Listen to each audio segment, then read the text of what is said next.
बांग्लादेश में बड़ा भूचाल आने वाला है। राजधानी ढाका समेत कई बड़े शहरों में सेना उतर गई है। बांग्लादेश के आर्मी चीफ ने कुछ ऐसे ऐलान किए हैं और जो आर्मी है उसने बोल दिया इनफ इज इनफ, हमारी पेशेंस अब लूज हो चुकी है। दोस्तों, अब जो जनरल हैं उन्होंने स्ट्राइक बैक करना शुरू कर दिया।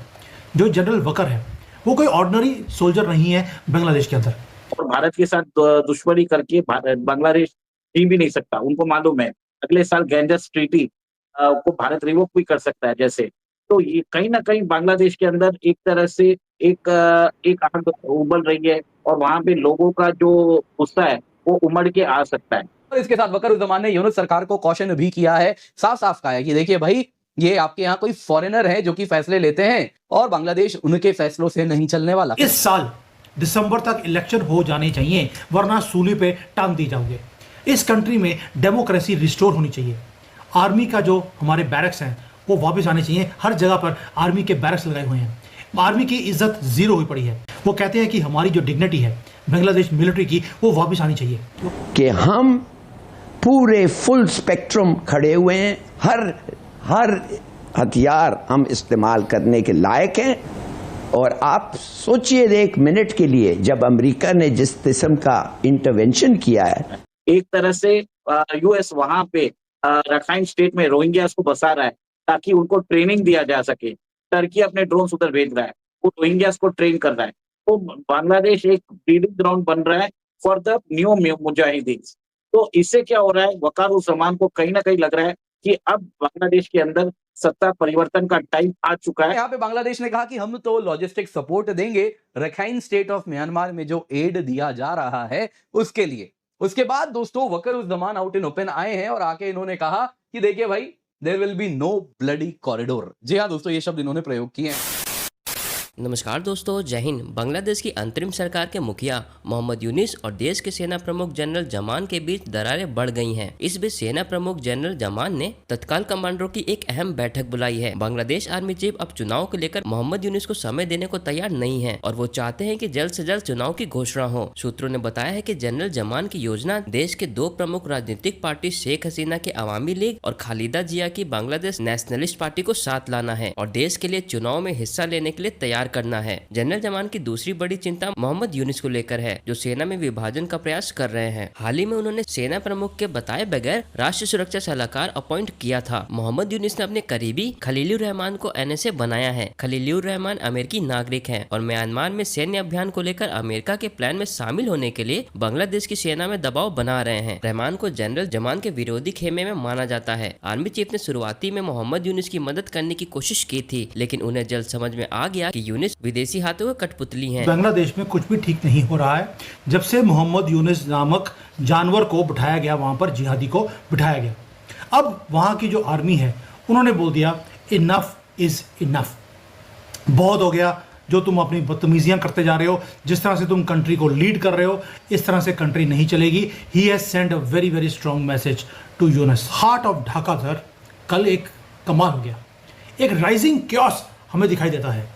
जो जनरल हैं यहाँ के बांग्लादेश के, उन्होंने एक रेड लाइन को ड्रॉ कर दिया मिट्टी के अंदर। और ये कोई फिक्शन नहीं है, ये कोई ड्रिल नहीं है, ये रियल हमारे सामने हो रहा है।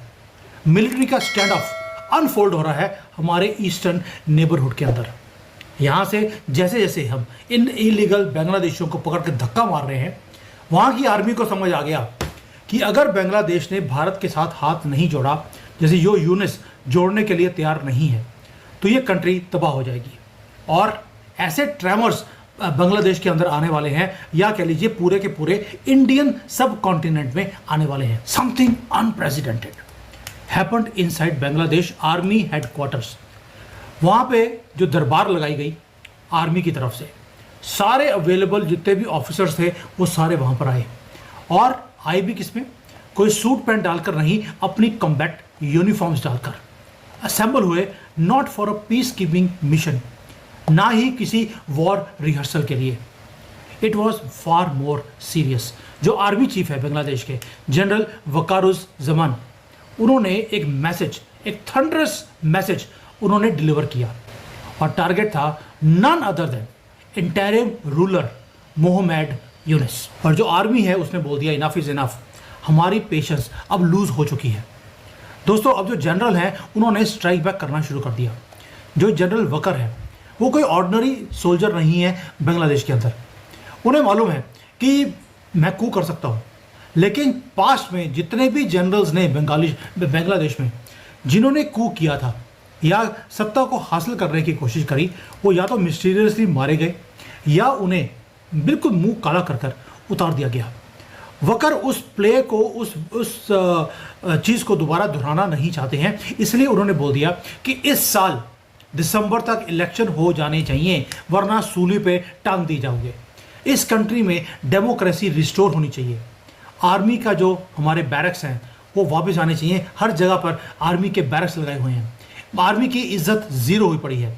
वो कहते हैं कि हमारी जो डिग्निटी है बांग्लादेश मिलिट्री की वो वापस आनी चाहिए, क्योंकि सिर्फ जिहादियों की डिग्निटी इंक्रीज हुई है अंडर यूनिस। इसलिए बुलाया भी इसको इसलिए गया था अमेरिका की तरफ से कि बांग्लादेश को एक हॉट बेड बनाया जाए जिहादियों के लिए।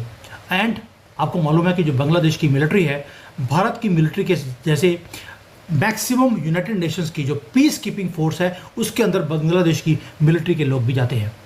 भारत आई थिंक नंबर 1 है, ये नंबर 2 या नंबर 3 है। अब जो आर्मी है उन्होंने रेड लाइन क्या लगाई है कि हमें 3 चीज़ चाहिए दिसंबर तक। एक इलेक्शंस, दूसरा कंट्री में स्टेबिलिटी, जो भारत से पंगा लिया हुआ है इसको ख़त्म करना है, और हमारा जो ऑनर है आर्मी का वो दोबारा से रीइंस्टेट किया जाए, जिहादियों को दबाया जाए। बट यूनिस तो ऐसा है कि वो चाहता है कि पावर में बैठा रहे, बेशक एक भी वोट ना मिले।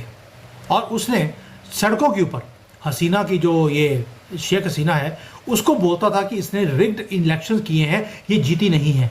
और खुद क्या कर रहा है, खुद चाहता है कि वो कंट्री को रूल करता रहे विदाउट इलेक्शंस। बताया जाता है कि थोड़े दिन पहले जब मॉस्को गए थे, आपको याद होगा कि इनको एक तरह से इनके प्लेन के अंदर इनको हाईजैक करके कहीं पे ले जाने की एक साजिश भी हो चुकी थी। उसको भी भारत ने उनको आगाह कर दिया था। और इसके हिसाब से मैं आपको ये बता देता हूँ, बांग्लादेश के अंदर एक सत्ता परिवर्तन होने की आशंका है, क्योंकि कल रात इन्होंने एक मीटिंग बुलाई थी और उसमें उन्होंने मोहम्मद यूनिस को हटने को बोला है और इलेक्शन कराने को बोला है। पिछले दिन देखिए क्या हुआ था बांग्लादेश में। भारत ने उनका जो ट्रेड रूट है, जो लैंड बेस्ड ट्रेड रूट है, वो ब्लॉक कर दिया, जिसके कारण $770 मिलियन का जो ट्रेड है बांग्लादेश का वो रिस्की हो चुका है। सेकेंड, बताया जाता है कि बांग्लादेश के अंदर जो यूनिस है वो फ्रांस जाना चाहते थे, क्योंकि अगले माह यूनाइटेड नेशंस की एक कॉन्फ्रेंस होस्ट कर रहा है फ्रांस, और उन्होंने मैक्रोन से बोला था कि मैं आपसे मिलना चाहता हूँ। मैक्रोन ने सीधा बोला ट्रेड के बारे में बात करना है तो बात करो, नहीं तो चलते बनो। तो आपको मालूम होगा कि पिछले 9 महीना हो चुका उनको आके उन्होंने 8 या 9 बार आपने देखा कि यूएस गए, वेटिकन गए, सब जगह घूमना चाहते हैं। वो इंटरनेशनली अपने आप को एस्टेब्लिश करना चाहते हैं, मान्यता दिलवाना चाहते हैं, ताकि इलेक्शन ना हो सके और वो एक सत्ता पे बने रहे।